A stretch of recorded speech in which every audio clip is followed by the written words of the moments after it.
Ce lundi 5 juin 2023, 3 hommes étaient jugés pour l'agression de Jean-Baptiste Trogneux, le petit-neveu de Brigitte Macron.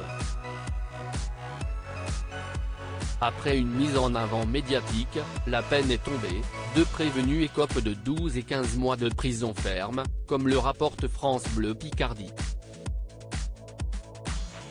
Lundi 15 mai 2023, peu après l'interview d'Emmanuel Macron sur TF1, une manifestation s'est tenue à Amiens.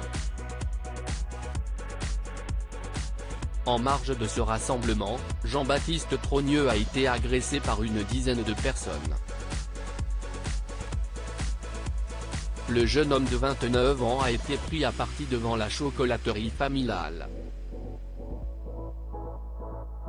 Il a des blessures à la tête, au visage, au genou et à un doigt, avait rapporté Alexandre Trogneux, le père de la victime. Depuis son agression, la victime ne s'est pas encore exprimée. Le petit-neveu de Brigitte Macron refuse la protection rapprochée proposée par la SDLP, un service de la police nationale, note de la rédaction. Il a été agressé parce que c'est notre petit-neveu. La violence n'a pas place en démocratie. Il a été confronté à la brutalité, à la violence, à la bêtise et avec beaucoup de courage, ce jeune papa s'est interposé pour protéger sa boutique. C'est à la justice de se prononcer, avait témoigné le chef de l'État. Un avis partagé par un grand nombre de la classe politique.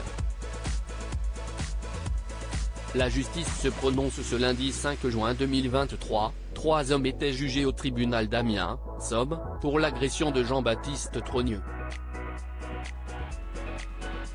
Alors que 2 prévenus ont été condamnés à 12 et 15 mois de prison ferme, le 3e a été relaxé. Dans le détail, France Bleu Picardie rapporte que le principal suspect a écopé de 30 mois de prison dont 15 fermes, et que le 2e prévenu a été condamné à 2 ans de prison dont 1 ferme.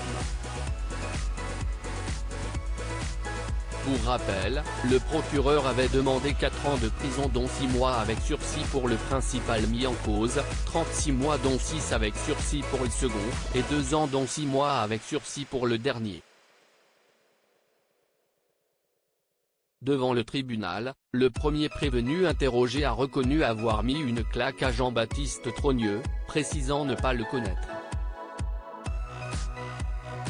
Le 2e, âgé de 35 ans, a reconnu avoir déplacé une poubelle devant la chocolaterie.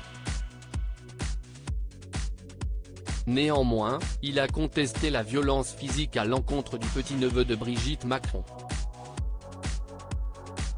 Ce sont des jeunes qui ont un parcours chaotique, des difficultés notamment d'ordre psychologique, a témoigné maître Marc Blondet, l'un des avocats. Les 2 prévenus condamnés sont maintenus en détention.